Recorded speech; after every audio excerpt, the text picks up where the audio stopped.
E eu gostaria de orar com você mais uma vez, pode ser? Amém. Glória a Jesus. Feche seus olhos. Vamos orar ao Senhor. Obrigada, Pai. Queremos te agradecer por essa manhã. Queremos te agradecer porque está escrito: esse é o dia que o Senhor fez para nós. Nós nos alegramos em Ti, nós bendizemos o Teu nome. E nós não nos esquecemos de nenhum dos Seus benefícios, Senhor, como está escrito. O Senhor tem nos sustentado até aqui. O Senhor, que é o Deus da nossa salvação, que é o nosso refúgio, que é a nossa fortaleza. Senhor, por isso nós não tememos, como diz a Tua palavra, ainda que a terra se mude, ainda que os montes se transportem para o meio dos vales, nós sabemos, há um rio cujas águas correntes alegram a cidade de Deus, o santuário das Tuas moradas, Altíssimo. Então, por isso nós podemos nos aquietar e saber que o Senhor é Deus, que o Senhor será exaltado entre as nações, será exaltado na terra. Nós descansamos o nosso coração no Senhor. Pedimos por cada irmão, cada irmã que está aqui, que o Teu Espírito Santo leve nossa mente cativa ao senhorio de Jesus Cristo, como está escrito, e seja rompido de nós, Senhor, todo o nosso sofisma, tudo aquilo que se levanta contra o conhecimento de Deus, e que hoje nós possamos, guiados pelo Teu Espírito Santo, segundo a Tua palavra, irmos mais profundo no conhecimento da Tua glória, como está escrito, em nome de Jesus. Amém. Amém. Glória a Deus. Gostaria de aproveitar esse Dia dos Pais para nós olharmos hoje para Jesus como o nosso modelo perfeito de família. Eu não sei se você já teve a oportunidade, acredito que sim. Eu amo uma escola bíblica dominical, fiquei tão feliz quando o pastor falou que vocês têm. Eu tenho 28 anos de crente, estou aqui entregando a idade, eu sei. 25 de batismo e 20 de ministério. Mas a cada dia que passa, a gente vem descobrindo mais e mais a beleza de Jesus, né? E uma das coisas mais essenciais que a gente aprende desde criança na escola bíblica dominical é a respeito da Trindade, né? Então, é o Deus que é um único ser, mas são 3 pessoas diferentes. E Ele é Pai, Filho, é Espírito Santo, não foi criado, né? Ninguém criou a Deus. Ele é desde o princípio de todas as coisas. E Deus é uma família. A Trindade é uma família, o Pai, é o Filho e é o Espírito Santo. Então, quando nós olhamos para aquilo que Deus espera de nós como família, Ele em si já tem em seu caráter, na sua natureza, aquilo que Ele deseja que sejamos. Amém? E eu gostaria de falar com você hoje sobre Cristo sendo o nosso modelo de família. E, para isso, eu quero que você abra comigo em Mateus capítulo 7, a partir do verso 24.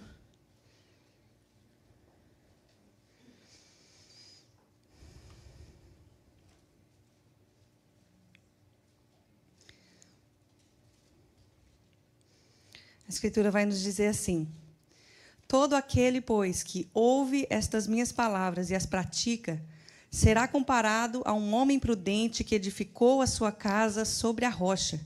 E caiu a chuva, transbordaram os rios, sopraram os ventos e deram com ímpeto contra aquela casa que não caiu, porque fora edificada sobre a rocha.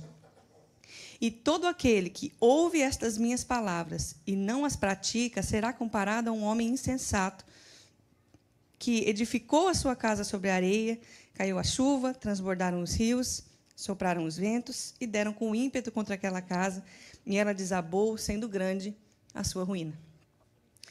Quando a gente olha para esse contexto, em primeiro lugar, Mateus capítulo 7, a gente vê que Jesus começou o que a gente conhece como o Sermão do Monte, lá no capítulo 5, e aí a gente vê ali as bem-aventuranças, né? Bem-aventurados os humildes, bem-aventurados os pobres de espírito, bem-aventurados aqueles que têm fome e sede de justiça, os perseguidos. E ele fala sobre essa felicidade que existe para aqueles que estão aguardando uma resposta na era por vir, diante do Cordeiro de Deus, assentado no seu trono. E ele está propondo ali, basicamente, a nossa lei, a maneira que nós deveríamos viver. Então, se antes estava escrito ali, na antiga aliança, estava apontando para nós, olha, né, ele estava dizendo ali para Israel, não adulterarás. Agora, Jesus redefine, ele fala, olha, vocês ouviram o que está escrito, não adulterarás. Mas agora o crivo é mais rígido. que é o que a gente chama, inclusive muita gente vai chamar o período da graça e tal, e o período da lei. Mas agora é o período mais rígido. Por quê? Porque vimos a sua glória. João disse isso, né? Glória como a do unigênito do Pai. Ele andou entre nós, cheio de graça e cheio de verdade. E aí Jesus redefine, ele disse, se um homem olhar para uma mulher, se uma pessoa olhar para outra com um olhar impuro, no seu coração já adulterou. Vocês ouviram o que foi dito? Não matarás. Mas se você, no seu coração, não perdoar o seu irmão, você já matou ele no seu coração. Então, Jesus vai elevando o padrão de como é que ele espera que nós vivamos. Isso desde o capítulo 5. Então, no capítulo 7, ele passa ali o capítulo 6, falando, por exemplo, se alguém te processar, sendo justo, sendo injusto, ele não coloca ali quais eram os termos do processo. Ele fala, se alguém te processar pela tua túnica, dá a capa junto. Se alguém bater no seu rosto do lado direito, deixa ele bater no lado esquerdo também.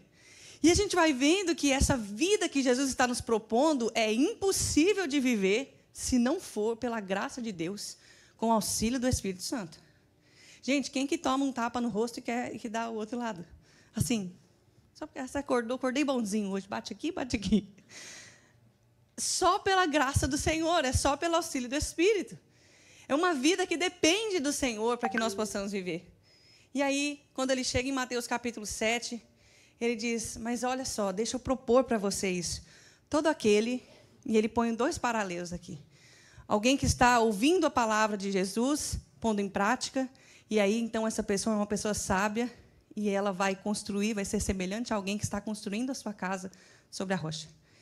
Então, ele faz o outro paralelo. Aquele que escuta a sua palavra, não põe em prática, construiu a sua casa sobre a areia. E é comparado a alguém insensato, alguém tolo. E aí ele diz que em ambos os casos, vêm as chuvas, vêm as tempestades, os ventos batem contra essa casa, mas essa única diferença entre as duas é o que está mudando as consequências nessa vida. E não é ouvir a palavra de Deus. Ele diz que ambos esses homens, essas 2 pessoas estão ouvindo a palavra de Deus. A diferença está na sabedoria e na tolice daquele que as pratica. Então, a primeira coisa que eu gostaria de definir com você hoje, como Cristo, como nosso modelo de família, é que nós precisamos viver uma vida sábia, não só como ouvintes da palavra de Deus, como disse Tiago, mas também como praticantes da palavra de Deus. Então, talvez você pode vir aqui todo domingo, você pode até ler a sua Bíblia na sua casa, e você escuta ela no carro, no caminho. Isso é maravilhoso. A gente deve, sim, meditar e estar comungando com os irmãos, e mergulharmos mais, e aprendermos na escola bíblica. Tudo isso é maravilhoso e deve ser feito. Mas se nós não praticarmos a palavra de Deus, com o auxílio do Espírito Santo, e entre os nossos irmãos, né, às vezes o auxílio do Espírito Santo vem pelo apoio dos nossos irmãos. E aí, como é que está? Está conseguindo vencer? Está conseguindo? O Senhor está te auxiliando, vou te ajudar em oração. Mas, se nós não praticarmos, então nós somos tolos. E olha o que a Escritura diz. Êxodo capítulo 20, verso 12, você não precisa abrir, provavelmente você já conhece de cor. Está escrito, honra o teu pai e a tua mãe, para que tudo te vá bem. Não é isso? E que honra seria essa?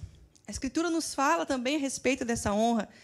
E eu quero trazer para você esse primeiro ponto, de que Jesus é, em primeiro lugar, o nosso modelo como filho. Porque antes de sermos pais, antes de sermos maridos ou esposas, nós somos filhos. E ele dá esse padrão do que é ser um filho. Provérbios capítulo 15, verso 20, ele diz, o filho sábio alegra o seu pai. Provérbios capítulo 13, verso 1, ele diz, o filho sábio ouve a repreensão do seu pai e o zombador despreza. Provérbios 10, verso 1, diz, o filho sábio alegra o coração do seu pai, mas o insensato é a tristeza da sua mãe. Então, quando nós olhamos para a maneira que a Bíblia está esperando, que Deus espera que nós sejamos filhos, aquilo que Ele deseja de nós é que sejamos sábios.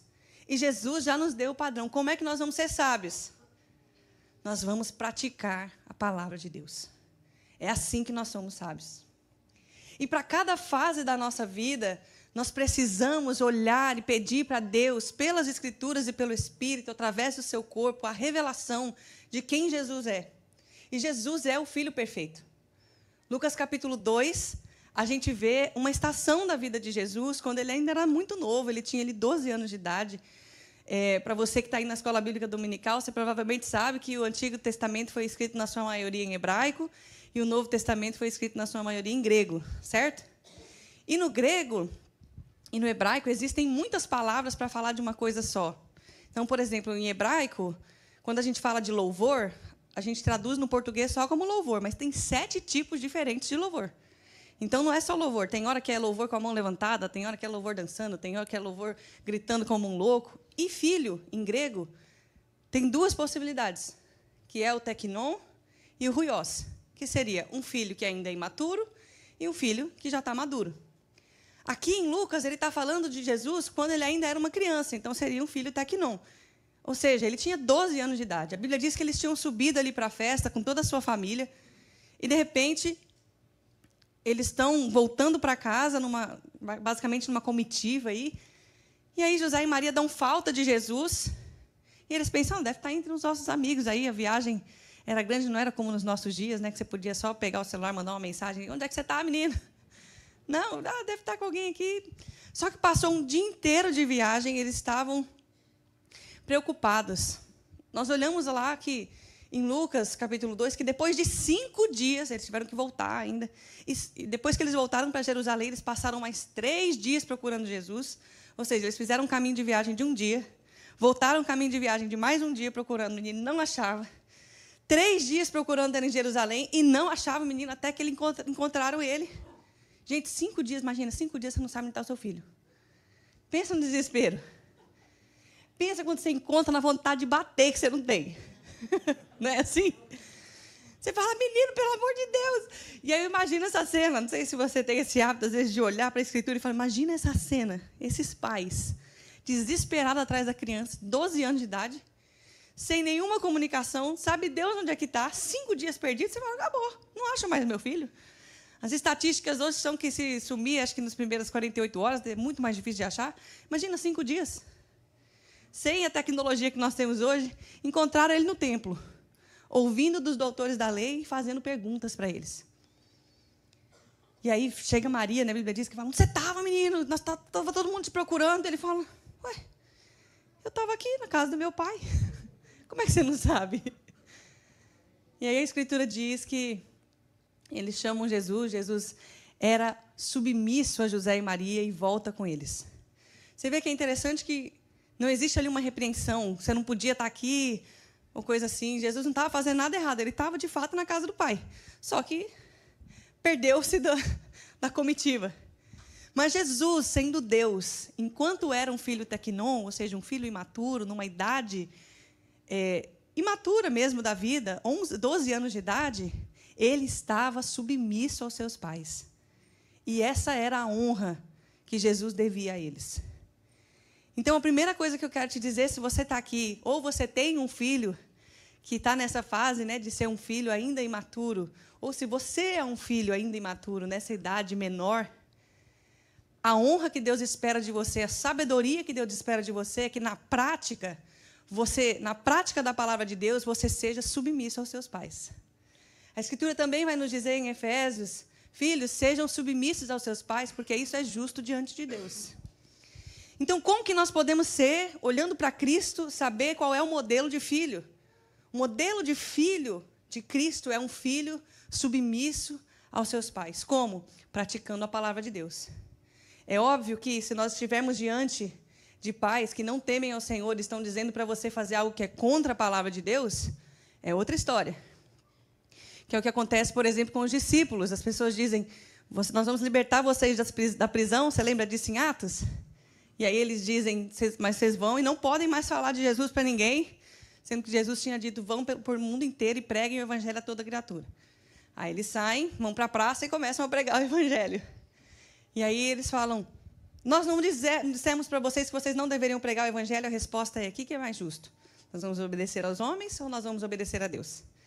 Então, obviamente que nós estivemos falando de pais que não temem ao Senhor, mas não só isso, estão contra a palavra de Deus, então, nós estamos falando de obedecer em primeiro lugar, ser sábio e praticar a palavra de Deus, sendo seus pais cristãos ou não. Amém? E Jesus é um modelo perfeito também desse filho teknon que sai dessa fase e começa a amadurecer. Você se lembra? E eu gostaria só de deixar para você aqui que é jovem, Salmo capítulo 119, do 1 ao 10. Você vai ler lá na sua casa. Mas ele faz uma pergunta: como é que um jovem vai manter o seu coração puro? Ele fala: obedecendo a palavra de Deus. É assim que o Espírito está nos guiando na pureza do Evangelho de Cristo, obedecendo a palavra de Deus. Amém? Mas a honra, ela migra de atitudes ao longo da nossa vida. Porque enquanto filhos tecnon estamos devendo obediência aos nossos pais e submissão aos nossos pais, a Escritura também nos diz que quando Deus cria o homem e a mulher, o Senhor disse: deixará o homem o seu pai e a sua mãe e se unirá à sua mulher. E aqui eu quero falar sobre os filhos, rapidamente, sobre os filhos que estão maduros e precisam ainda honrar os pais. E muitas vezes a gente não sabe como que administra essa dinâmica. Como que a gente honra os pais, se até agora, como filho tecnon, eu era submisso, e agora eu tenho que deixar o meu pai e a minha mãe sem deixar de honrá-los. E tem gente que pensa sem deixar de ser submisso, mas para poder me unir à minha mulher. E a gente vê isso acontecer com Jesus. Jesus faz essa transição quando ele passa para o ministério, inclusive com a bênção da sua mãe. Seu pai já não estava mais na história, provavelmente já falecido. Mas a Escritura diz que Jesus faz esse movimento ordenado por Deus. Ele deixa o seu pai e a sua mãe. Você lembra, lá em Lucas capítulo 8, a Escritura diz que Jesus está lá pregando numa casa, a casa está lotada de gente, não tinha espaço para passar, e aí vem alguém avisar: olha, sua mãe e seus irmãos estão lá fora querendo entrar. E elas estão te chamando, né? Vamos lá responder a sua mãe.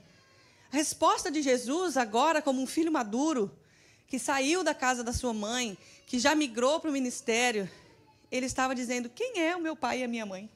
Senão aqueles que fazem a vontade do meu pai. Quem são os meus irmãos? Aqueles que fazem a vontade do meu pai. O próprio Jesus, antes de se entregar na cruz pela sua noiva, ele faz esse movimento de deixar o seu pai e a sua mãe para poder unir-se à sua mulher, né? Jesus está proposto em casamento, a sua igreja, não é isso? Você está comigo? Amém.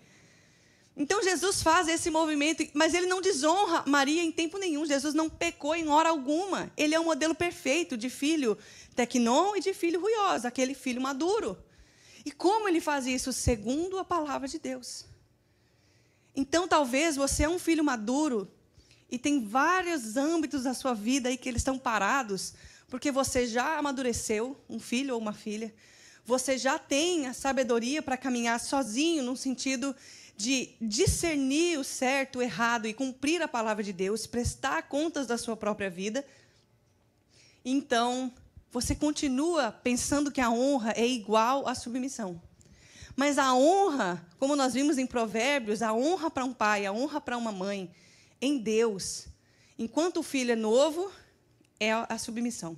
Quando o filho é mais velho, é a sabedoria. Não tem nada mais glorioso, gente, do que um filho maduro que está honrando a Deus e obedecendo a sua palavra diante dos olhos de um pai. Amém? Então, muitos pais, às vezes, até pecam nesse sentido, porque, não, se você é meu filho, não importa a sua idade, você me obedece. Você tem que fazer o que eu estou falando. Mas, na verdade, pelas Escrituras, um filho maduro está fazendo o que Deus está falando. E isso é honra para os pais. Amém? Então, a honra de um filho maduro, ela não é a submissão. Ela é a obediência da palavra de Deus. Amém? Agora, Jesus também é. E antes disso, deixa eu só ler com você aqui, Efésios capítulo 1. Depois você lê, capítulo 5, perdão, verso 1. Depois você lê lá na sua casa, do verso 1 até o 21. Mas o primeiro verso, ele diz assim: sede, pois, imitadores de Deus como filhos amados. Ou seja, Deus nesse lugar de filho amado. E ele está dizendo: andai com amor, como também Cristo nos amou e a si mesmo se entregou por nós como oferta e sacrifício a Deus em aroma suave. Sede, pois, imitadores de Deus como filhos. E Deus, como filho, soube transicionar em cada estação da sua vida, sabe?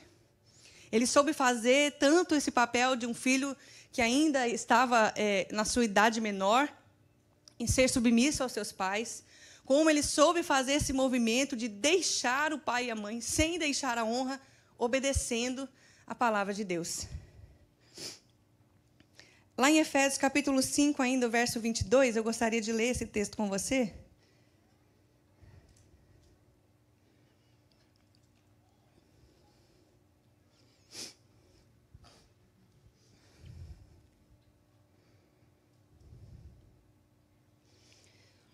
E eu quero te falar agora de Jesus sendo o nosso modelo de marido e de esposa. Sim, Jesus é o nosso modelo de marido e de esposa, a gente já vai chegar lá. Verso 22, ele diz assim, Efésios 5, 22, as mulheres sejam submissas ao seu próprio marido como ao Senhor. Porque o marido é o cabeça da mulher, como também Cristo é o cabeça da igreja, sendo este mesmo o salvador do corpo. Como, porém, a igreja está sujeita a Cristo, assim também as mulheres sejam em tudo submissas ao seu marido. Maridos, amai a vossa mulher, como também Cristo amou a igreja, e a si mesmo se entregou por ela, para que a santificasse, tendo-a purificada por meio da lavagem de água pela palavra, para apresentá-la a si mesmo igreja gloriosa, sem mácula, sem ruga, nem coisa semelhante, porém santa e sem defeito. Assim também, os maridos devem amar a sua mulher como ao próprio corpo. E quem ama a sua esposa, a si mesmo se ama. Porque ninguém jamais odiou a própria carne. Antes, a alimenta e dela cuida, como também Cristo o faz com a sua igreja. Porque somos membros do seu corpo. Eis porque deixará o homem, o seu pai e a sua mãe, e se unirá à sua mulher, e se tornarão os dois uma só carne. Grande é esse mistério. Mas eu me refiro a Cristo e à igreja. Não obstante, cada um de vós, cada um por si, também ame a sua própria esposa como a si mesmo, e a esposa respeite o marido. Quando nós olhamos para Cristo sendo o nosso modelo, tanto como marido quanto esposa, ele faz essa referência de Cristo, o cabeça, e de Cristo no seu corpo.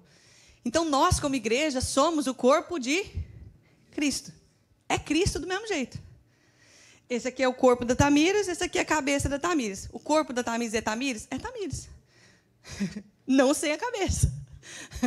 Senão vai ser só um cadáver. Mas em Cristo nós temos o modelo do que é ser uma esposa. E o que é ser uma esposa? É honrar ao Senhor e respeitar o marido como se honra ao Senhor e submeter-se ao cabeça, lembrando que da mesma maneira que o cabeça está ali para ser o cabeça da casa, Cristo é o cabeça da igreja e do homem. Então, às vezes o pessoal, né, nessa nossa era maluca assim, que as mulheres às vezes ficam meio revoltadas, parecendo que submissão é o mesmo que subserviência, né, que é escravidão, uma coisa assim. Elas esquecem que esse marido presta contas do seu governo de casa ao cabeça supremo, que é Cristo. E quando Paulo apresenta aqui em Efésios, ele não apresenta de um lugar de humilhação, mas de um lugar de honra. Ele alimenta, ele cuida dela, ele dá a sua vida por ela. Gente, fala a verdade. Como é difícil respeitar e honrar um homem que está dando a vida por você? Nada. Que está lá entregando o seu corpo por você, como fez Cristo? Não. E maridos, qual é então o papel do homem? O papel do homem não é ser o sacerdote da casa. A Escritura não disse isso. Inclusive, aqui, acredito que como batistas a gente vai saber bem disso. O sacerdócio de todos os santos. Todos somos sacerdotes. Todos temos acesso diante de Deus pelo novo e vivo caminho que é o sangue de Jesus. A mulher entra direto para falar com Jesus, com Deus, pelo sangue do Cordeiro. O homem, as crianças, não importa. Agora, o homem é o cabeça. E como cabeça, ele está responsável pela família. E olha que loucura, gente. Jesus está dizendo, assim como eu lavo a minha esposa com a água da palavra, para apresentá-la para mim mesmo, santa, sem ruga e sem mácula, assim, maridos, vocês são responsáveis por isso com as suas esposas. E, às vezes, gente, infelizmente, não é isso que a gente vê dentro das famílias. Quantas vezes a gente vê que as mulheres sabem mais das Escrituras do que os homens? E não é um problema nenhum as mulheres saberem das Escrituras. Olha aqui, estou aqui ministrando para vocês hoje. Problema zero. Priscila e Áquila, e é interessante a gente ver isso em Atos, que o autor de Atos sempre põe, né, Lucas sempre põe Priscila primeiro, o que não é comum. Mas Priscila e Áquila pegam um dos pregadores mais proeminentes da época. Você lembra lá em Corinto que estava tendo uma briga? Eu sou de Paulo, eu sou de Apolo, eu sou de Pedro. Então, eles pegam os nomes mais proeminentes da igreja, que eram mestres das Escrituras. Quem ensinou esse Apolo foi Priscila e Áquila. Quem pegou esse menino e falou assim, olha, você está faltando umas coisas aqui na Escritura que você está pregando. Está faltando só o Espírito Santo aqui na sua pregação, querido. Vem cá, a Bíblia diz que levam esse moço para casa e passam a ensiná-lo a Escritura com exatidão. Problema nenhum a mulher saber as Escrituras, ensinar as Escrituras. Esse não é o ponto. O problema é o homem, como cabeça, não ser capaz de lavar a sua casa, a sua esposa, com a água da palavra de Deus. Então, irmãos, quero aproveitar e deixar para vocês esse adendo aqui. Vocês são responsáveis pelo guiar da sua família, como Cristo guia a sua própria família. E isso pela palavra de Deus. Então, é sua responsabilidade lavar a sua esposa, lavar a sua casa com a água da palavra de Deus. Eu estava vendo um pastor amigo meu de muitos anos de ministério, e ele trabalha com família, e ele estava dizendo, você quer saber se um homem de Deus é de fato um homem de Deus? Olhe para sua esposa. E aí todo mundo ficou assim, como assim? A Escritura diz que a esposa é a coroa do marido. Você sabe que a coroa, nos tempos em que a Escritura foi escrita, era o que conferia a alguém autoridade. Se nós olhamos para uma esposa que não está caminhando segundo a vontade de Deus, segundo a palavra de Deus, provavelmente ela está confirmando que aquele marido não tem autoridade diante de Deus. Ele governa sem conhecer as Escrituras. Que não sejamos nós, amém? Então, Cristo é o nosso modelo perfeito de marido. Ele é o nosso modelo perfeito de esposa. Mas, para isso, ele primeiro deixou o seu pai e a sua mãe fisicamente para poder entregar-se na cruz e unir-se à sua esposa, que vai acontecer ainda no dia do casamento do Cordeiro. Jesus está chegando. Essa é a esperança da nossa vida, amém? Mas, muitas vezes, tanto homens quanto mulheres se esquecem de fazer esse movimento. Eles até se casam, mas não deixaram o seu pai e a sua mãe. E é por isso não podem se unir à sua mulher, não conseguem se unir à sua mulher. Sabe aquela família que vive dando briga de nora e sogra? De sogra e genro? De sogro e nora e etc? Sabe? O problema ali, no geral, é um filho ou uma filha que não deixou o pai e a mãe quando amadureceu. Marido, hoje, então, quero te dizer coisas práticas. Está tendo problema entre a sua esposa e a sua mãe? A responsabilidade é sua. Basicamente, o problema é seu. Você não deixou a sua mãe. E agora você não se une à sua mulher. Esposa, está dando problema entre você, entre seu marido e a sua mãe? O problema é você. Você não deixou a sua mãe para unir-se ao seu marido. Quem é responsável por estabelecer esses limites entre pais e filhos, depois que os filhos estão maduros, são os filhos. E quando isso não acontece, sabe como é que fica diante da família? Essa mulher veio roubar meu filho de mim. Por quê? Porque esse filho não deixou essa mãe e esse pai na hora que tinha que deixar. E o contrário também. Esse homem veio roubar minha filha de mim. Por quê? Porque essa filha não deixou os pais na hora que tinha que deixar. E se você não fez isso na hora certa, não se preocupa. A Escritura diz, não há condenação para quem está em Cristo Jesus. Ou seja, faz hoje. Talvez falte aí uma conversa de dizer, pai, mãe, esse aqui agora é a minha família. Vocês são minha origem, meu futuro, meu destino está aqui. Ah, mas essa mulher é a mulher que eu escolhi para passar o resto da vida. Mas esse homem é o homem que eu escolhi para passar o resto da vida. Você vai respeitar a minha decisão porque sou um homem ou uma mulher maduro e sábio que estou seguindo a palavra de Deus. Isso significa que estou te dando limites. Pais, se vocês têm filhos maduros, essa é a fase difícil. Porque a gente sempre olha para esse texto, né, e fala, os filhos são herança do Senhor. A gente tem uma mania, gente, de ler a Bíblia pensando que é a respeito da gente. A Escritura está falando, os filhos são herança de quem? Do Senhor. Aí, o que a gente faz? Os filhos são herança do Senhor para mim. Mas o texto não fala que os filhos são herança do Senhor para você. Diz que são herança do Senhor, ponto. Você sabia, está escrito, que um dia todo povo, tribo, língua e nação vão se apresentar diante do Cordeiro. É do Cordeiro. A Escritura diz que Jesus suportou a morte de cruz, por causa da recompensa, em algumas versões, da herança que lhe estava proposta. Quem é a herança que Jesus vai receber? São os nossos filhos. Somos nós que somos filhos de alguém. Esses filhos não são nossos. Esse filho não é meu. Esse filho é uma herança que eu estou cuidando para o Senhor. Esse filho é do Senhor. E, gente, eu sou mãe de 2 meninos. Eu vou ter que falar, meu irmão, você vai me deixar agora. Gente, é fácil? Claro que não, porque nós já vimos isso. Tudo que o Senhor está pedindo de nós, se não for pelo auxílio do Espírito Santo, a gente vai perecer. Mas, pais, se vocês já têm filhos maduros, e se eles estão na idade de estarem maduros, mas eles não estão maduros, talvez o que te falta é deixar eles amadurecerem agora por si, tomarem suas decisões erradas e apoiar e ajudar depois no caminho. Viu, filha? Não é assim que faz. Não quis aprender na hora certa, vai ter que aprender agora. Mas agora quem vai lidar com a consequência é você, porque você virou uma mulher, você virou um homem. Eu não vou estar aqui para sempre.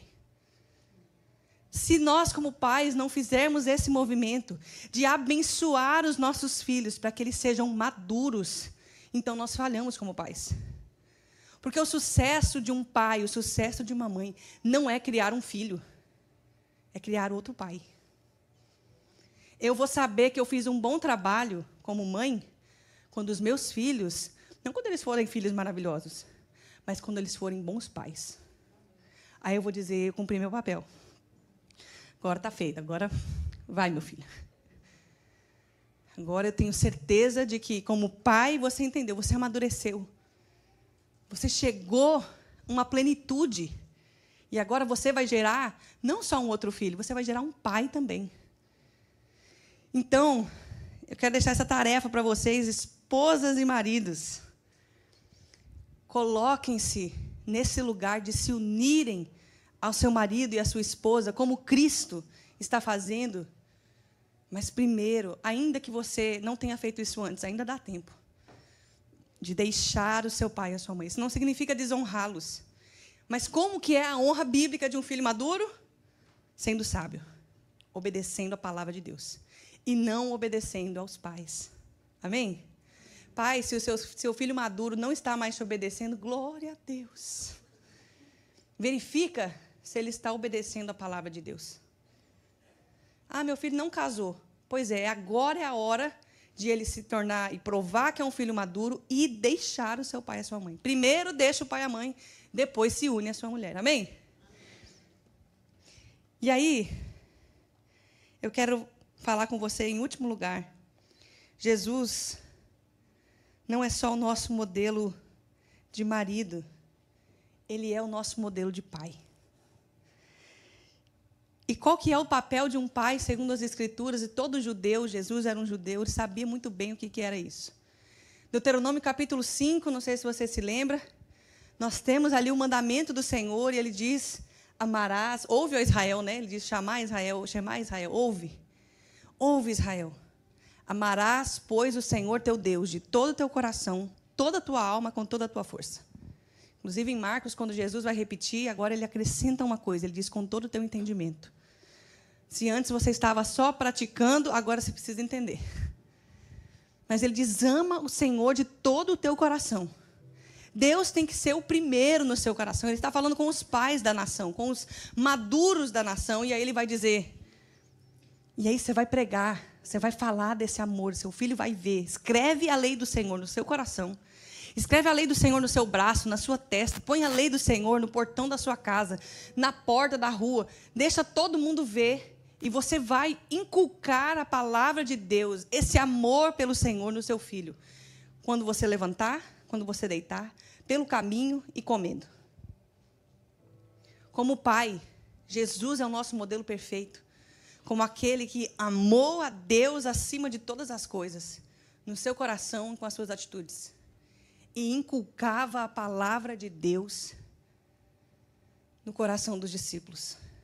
A Escritura diz, lá em João capítulo 21, a gente vê que Jesus, lá em Lucas 2, é esse modelo perfeito de filho quando ainda imaturo. Ele é esse modelo perfeito de filho maduro que deixa o seu pai e a sua mãe, em Lucas 8. Ele é esse modelo de marido perfeito que, depois de deixar o seu pai e a sua mãe, está entregando a sua vida pela sua noiva, por aquela que está prometida em casamento para ele na cruz. E somos nós como igreja. Mas a Escritura diz que depois que ele ressuscita, depois que ele se sacrificou pela sua esposa, então ele chega ali numa praia, tá? Todos os discípulos se dispersaram. Você lembra disso? Marcos, provavelmente falando a respeito de si mesmo, fala de um jovem que saiu pelado à noite, enrolado só num lençol, que não deu tempo de fugir. Todos eles dispersaram com medo, enquanto Jesus estava indo para a cruz. Só João ficou e as mulheres.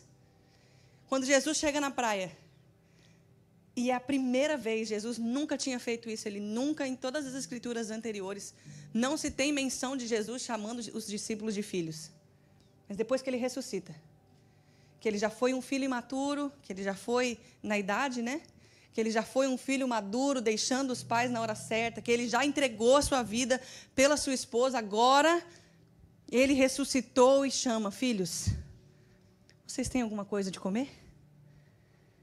E é interessante que esses meninos estão pescando, quando eles vêm, Jesus já está com peixe assado. Já reparou nisso? Jesus pergunta: vocês têm alguma coisa de comer aí? Porque eu tenho aqui. Ele diz: filhos. E a Escritura diz que por 40 dias depois da sua ressurreição, Jesus aparece para Pedro, para as mulheres, ele aparece para os discípulos, ele aparece para mais de 500 irmãos de uma só vez, e ele passa aqueles 40 dias ensinando a respeito do reino de Deus para aqueles discípulos. Mas agora como um pai. Jesus como um pai de família, que já tinha o peixe assado, que já tinha a mensagem, ele estava ali passando 40 dias só inculcando a palavra de Deus, só falando a respeito das coisas vindouras, só falando a respeito do reino de Deus. E a Escritura diz: vós pais, Efésios capítulo 6, verso 4, não provoqueis os vossos filhos na ira, mas criai-os na disciplina do Senhor. E essa disciplina, talvez para a gente, dependendo do lugar que a gente cresceu, pode soar como um safanão na fuça, como dizia minha avó. Um beliscão aqui, um tapa lá, se você não fizer o que eu estou mandando, é assim. Mas a disciplina do Senhor, quando se fala de disciplina em grego, é o cultivar do amor pelo Senhor acima de todas as coisas. E eu gostaria de encerrar lendo com você em 1 João, capítulo 2, a partir do verso 12.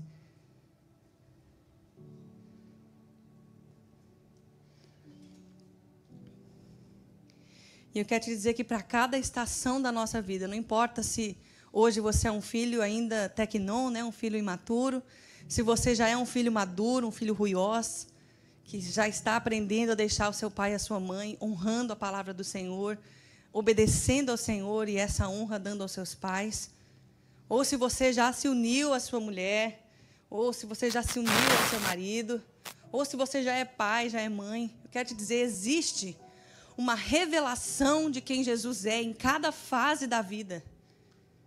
A revelação de Deus, ela é progressiva. Nós vamos, imagina se Deus aparece aqui agora, olho nu para a gente caía morto. Todas as vezes que alguém na Escritura contemplou um pouco da beleza do Senhor, a Escritura diz: caiu como morto. Aconteceu com Daniel, aconteceu com Ezequiel, aconteceu com Isaías, aconteceu com João, aconteceu com Paulo. Ficou como morto e cego ainda, 3 dias.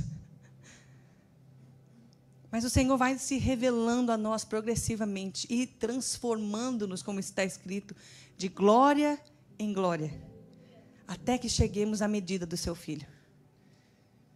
existe uma revelação de Deus, do caráter de Deus, para que você possa enfrentar cada fase para a honra do Senhor. E eu gostaria de ler com você 1 João capítulo 2, verso 12, diz assim: Filhinhos, eu vos escrevo, porque os vossos pecados são perdoados no meu nome, por causa do seu nome. A revelação que nós temos, e esse filhinhos é essa palavra de crianças pequenas, de filhos tecnon, filhos imaturos. Ele está dizendo, eu estou escrevendo para vocês, porque vocês, como filhos imaturos, quando filhos imaturos, vocês estão recebendo a revelação do Deus perdoador. E aqui quero fazer um parêntese para os pais. Pais, a maneira que vocês perdoarem os seus filhos imaturos é a maneira que eles vão enxergar o perdão de Deus. Você já parou para pensar quantas vezes que um pai e uma mãe tem que perdoar uma criança imatura? E você sabe, não faz por mal, mas você toma 4, 5 tapas no rosto de uma criança de 2 anos, você vê a ira subindo. A maneira como nós estamos perdoando os nossos filhos está revelando para eles o caráter perdoador de Deus. Então, como filhos imaturos, nós podemos contemplar um Deus perdoador. Eu vos escrevo porque os seus pecados são perdoados por causa do seu nome. Mas no 14 ele diz de novo: eu vos escrevi porque conheceis o Pai. Vocês conhecem aquele que é a provisão de todas as coisas, que é que supre o nosso coração, que é o que nos ensina todas as coisas. Como filhos imaturos, nós podemos ter a revelação de Deus. E talvez você tenha 60 anos, mas tem coisas em você que ainda são de um filho imaturo, e Deus quer se revelar a você como um pai perdoador, e que te supre, que te sustenta, que te ama, e que está aumentando em você o amor pelo Senhor. Então, ele fala também a respeito dos jovens, no verso 14. Ele diz, jovens, eu vos escrevi. Esses jovens aqui, ele está falando de ruiós, filhos mais maduros. Eu vos escrevi porque sois fortes, e a palavra de Deus permanece em vós, e tendes vencido o maligno. Você, como um filho maduro, recebe a revelação do Senhor, porque você permanece na obediência da palavra de Deus. E para isso, é só na força do poder do Senhor. Então você descobre nele, nessa fase, uma fortaleza que antes você não conheceria. Porque é nessa hora que você está mais enfrentando as paixões do mundo. Mas ele diz, vocês venceram o maligno. Nessa fase, como filhos maduros, o Senhor quer nos revelar esse poder no Espírito de que, ao obedecer a palavra de Deus, nós vamos vencer aquilo que é do maligno. E por último, como pais, ele disse, pais, verso 13, eu vos escrevo, porque conheceis aquele que existe desde o princípio. E ele diz novamente, pais, eu vos escrevi, porque conheceis aquele que existe desde o princípio. Como pais, nós recebemos de Deus a revelação do caráter do próprio Deus. Esse caráter doador, de que como pai você teve que levantar de madrugada 457 milhões de vezes. E você só queria dormir mais 5 minutos, mas a criança resolveu acordar 4:30 da manhã e não dormir mais. Você conheceu o zelo de dizer não, ainda que essa criança e esse filho imaturo tenha ficado com raiva de você, tenha pensado que você era injusto, quando você estava fazendo por amor. E Deus estava ali, através da fase que você estava vivendo como pai, revelando para você o caráter dele. É você, como pai, enviar os seus filhos, até para coisas perigosas. Quem aqui tem filho missionário? Meus pais têm os cabelos assim, branco. Não é brincadeira, gente. A minha mãe conta que depois de 12 anos, eu não pedia mais as coisas para ela. Eu falava para ela, mãe, Deus falou comigo, e eu sinto que eu tenho que fazer assim, assim, assim, assim. E ela falava, vai lá fazer, que Deus falou com você mesmo. Mas não era assim, mãe, eu posso ir na casa da minha amiga? Ela, não, mãe, Deus falou comigo, e agora eu vou estudar isso, isso e aquilo, e eu vou projetar isso aqui, vai ser desse jeito, agora nós vamos obedecer ao Senhor. Ela sabia que era do Senhor. Ela teve que aprender a ir deixando, e soltando e deixando ir. Eu saí da casa, eu fui emancipada com 14 anos, gente. Eu saí da casa dos meus pais com 17 para 18. Fazendo missões. Corri o Brasil inteiro. E agora, depois... Tem 6 anos que eu não vejo meu pai. Que a gente está aqui, fazendo a missão. Até posso ir, mas eu tenho um comando do Senhor, não vai ainda. Então, nós estamos aqui, esperando. Aleluia, Senhor. Estávamos conversando até ontem, né, pastor? De repente, o Senhor quer compartilhar ali o seu coração de como muitos entre os nossos irmãos não têm a possibilidade de ir. E qual que é a dor do seu coração, da saudade, de receber uma ligação e saber que tem um parente doente. Mas como pai, você pode olhar não só para os sacrifícios que você está fazendo em relação ao seu filho, sejam financeiros, emocionais, tempo que você queria ter com sua esposa, com seu marido, mas tem lá aquele mundo de filho que não vai dormir. Os sacrifícios silenciosos que você faz de, ao invés de comprar uma coisa que você queria muito, você vai lá e fala, poxa, justo agora o tênis do menino furou. Vamos lá.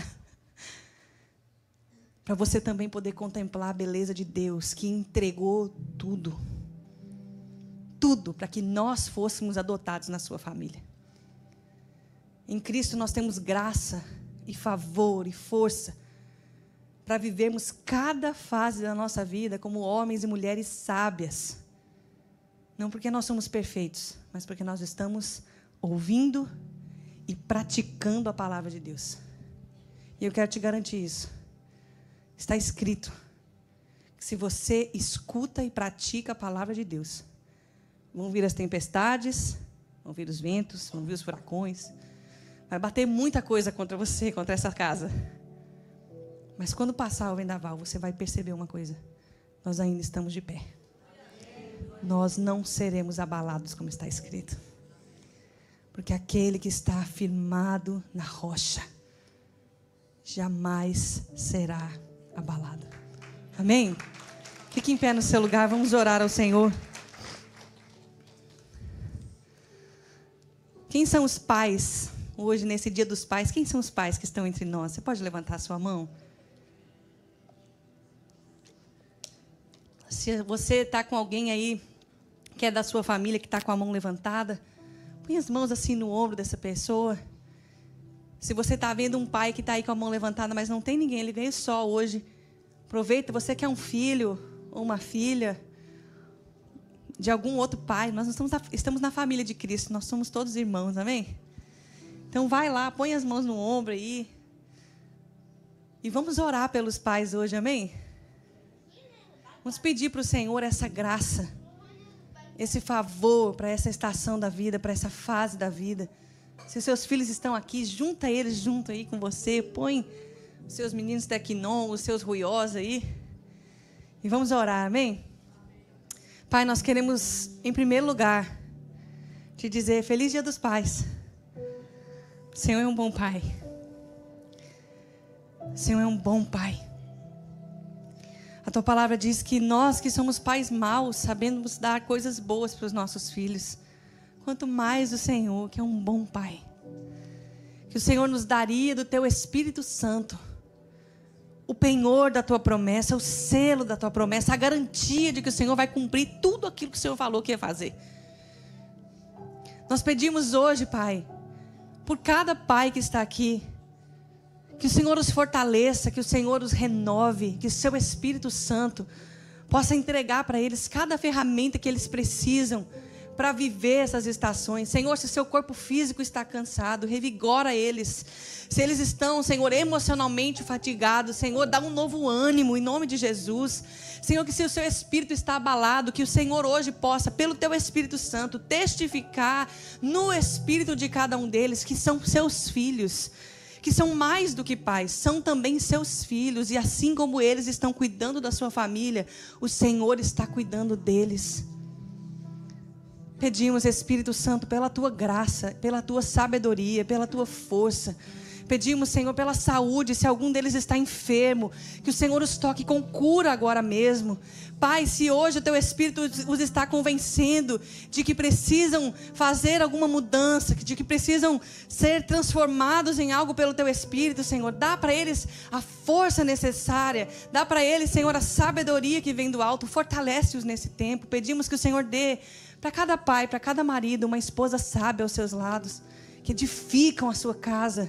Deem filhos, Senhor, que não são como uma vergonha, como diz a Escritura, mas que são aqueles que estão obedecendo a palavra de Deus, tornando-se sábios. Dá para eles, Senhor, um amor profundo pela Tua palavra, que possa ser visto na vida de cada um deles, o amor pelo Senhor acima de todas as coisas, que eles possam Te amar de todo o coração, toda a alma, toda a força, todo o entendimento, que eles tenham isso no seu coração, na sua testa, no seu braço, pela sua casa, por onde eles forem. Todos os seus pensamentos, todas as suas atitudes demonstrem o quanto eles amam o Senhor. Pai, que eles possam também saber hoje que eles são amados do Pai Celestial.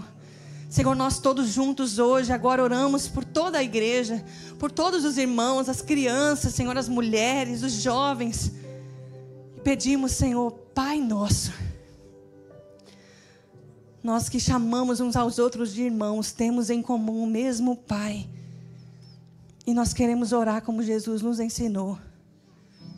Pai nosso que estás nos céus, santificado seja o Teu nome. Venha a nós o Teu reino. Seja feita a Tua vontade, assim na terra como nos céus. O pão nosso de cada dia nos dai hoje. Perdoa as nossas dívidas, assim como nós perdoamos os nossos devedores. E não nos deixe cair em tentação, mas livra-nos do mal, porque Teu é o reino, o poder e a glória para sempre. Amém. Amém. O Senhor abençoe vocês.